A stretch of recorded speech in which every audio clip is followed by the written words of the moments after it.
day of the Ideas Pre-G20 conference highlighted how U.S. financial dominance leaves the Global South exposed.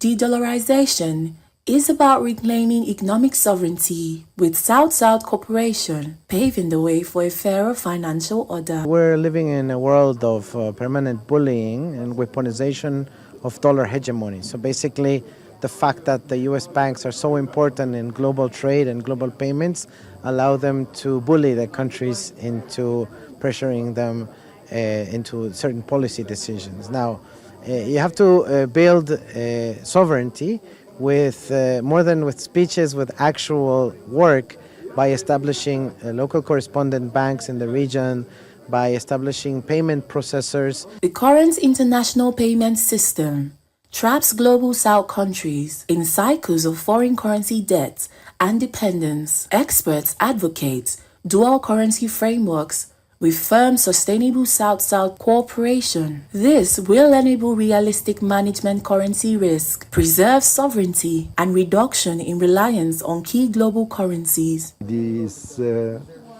radical change in monetary economics, and especially you need a reform allowing for the creation of a true system of international payment, while allowing countries to preserve their monetary sovereignty, which is absolutely determinant for them. And what's important is that you should have a system allowing countries to use money, a currency, for their cross-border payment. Achieving financial autonomy in the Global South depends on rethinking domestic resource mobilization. By formalizing informal sectors and tapping regional capital, countries can fund development without excessive reliance on external debts.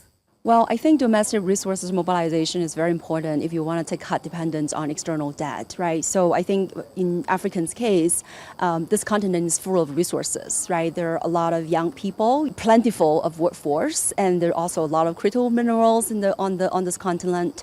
So I think, there are a lot of resources that the continent can utilize for their own domestic growth. For the Global South to break free from cycles of debt and dependence, countries must take control of their financial futures. The path forward demands bold reforms and collective action so that economic growth benefits entire populations and nations in the Global South can claim their rightful place in a fairer, more resilient financial system worldwide. In Johannesburg for News Central, I am Juliet Roland.